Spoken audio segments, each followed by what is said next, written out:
today's video, I eventually drive around this roundabout. And we'll also look at why half a motorway has completely disappeared. It just disappeared. Let's discuss it. On the trucker's eye.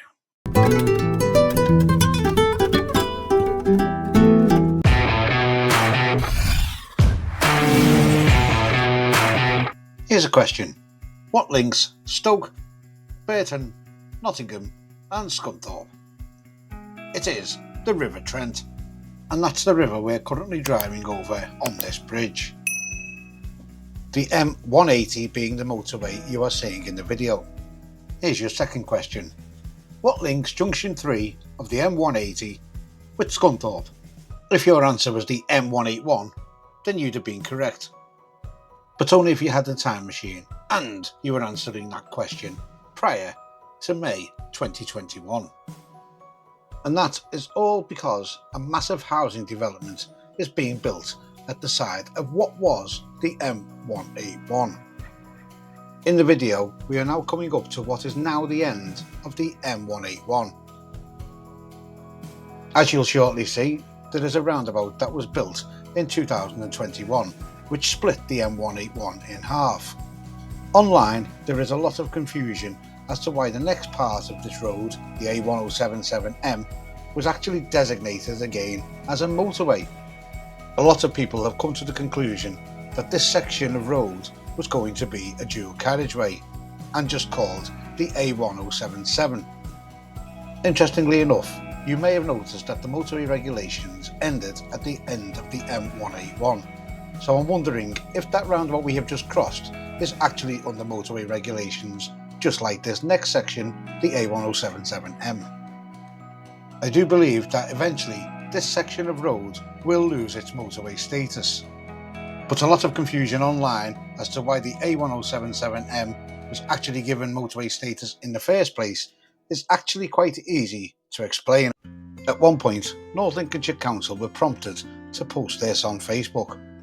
And this is because people are actually using the A1077M motorway with a push bike.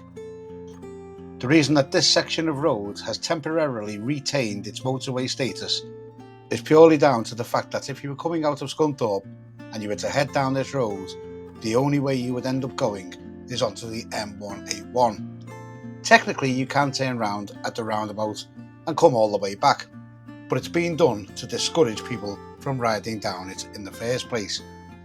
As for the reason as to why they decided to go with the name A1077M, well, I can only speculate. The reason I'm speculating is that there are motorways in this country that have roundabouts on, believe it or not.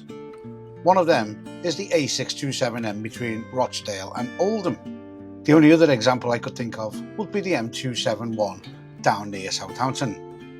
But as you can see here, and in the A627M, both of these roundabouts lead onto the motorways themselves. Technically, at the moment, that would be the same with the M181, but once these two new villages either side of the roundabout are complete, the A1077M will revert back to a normal dual carriageway. This is because not all vehicles are allowed to use the motorway. Just as one example, any scooter under 125cc is not allowed on a motorway. Coming south out of Scunthorpe, we can notice things that might give us an indication as to why the A1077M is only temporary as a motorway. The first thing to notice is the two signs either side of the entrance to the motorway.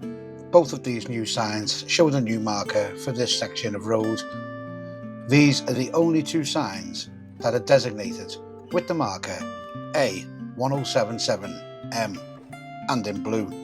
You may have also noticed the other two signs containing a 50mph speed limit and a clear way.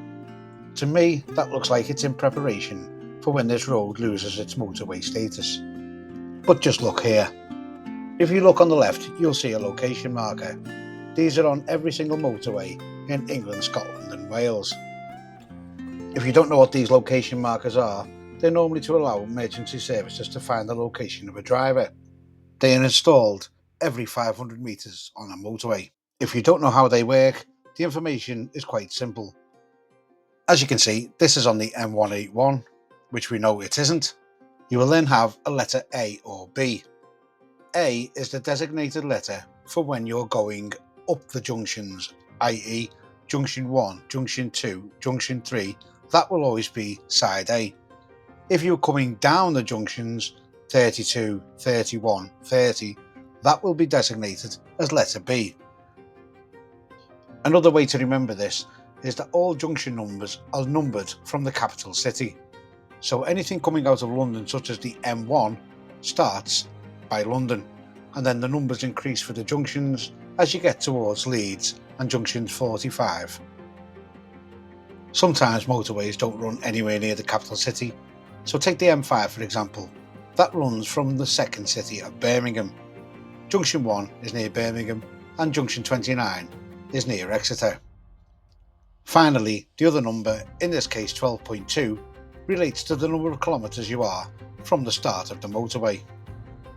If you were in Scotland, the motorways would run from Edinburgh. Take the M8 for example. Junction 1 would be near Edinburgh, whilst junction 7, 8, 9, 10 all head towards Glasgow and beyond. So let's just stop the video once again and tidy up the final anomaly. Once again, this is the roundabout that separates the M181 from the A1077M. And as before, I said to you that I don't think that this roundabout is under motorway regulations. If you remember, I pointed out the end of motorway sign showing you that the regulations were coming to an end at the roundabout. And that looks like the only reason to me as to why they've renamed it the A1077M. Because the building of this roundabout, as insignificant as it is at the moment, has split the motorway with a non-motorway road, unlike the A627M between Rochdale and Oldham and the M271 down by Southampton. Once the road building commences off this roundabout, I do think you'll see the complete disappearance of the M181 altogether. The M181 as we know it today will just become the M180 Junction 3 spare. Once again, it's over to you to let me know what you think in the comment section. Maybe you live in the area. Are you looking forward to such a big project of house building in your area? Do you think it will help the economy around Scunthorpe and beyond? Maybe you think all this house building is a bad thing for the area. Is it going to put too much strain on local services? Are there enough jobs in the area to accommodate the people who will be living in so many houses that are being built? If you have enjoyed this video, then please do hit the like button. If you have subscribed, thank you very much. If you haven't, please consider doing so. And I'll see you next time on the Trucker's Eye.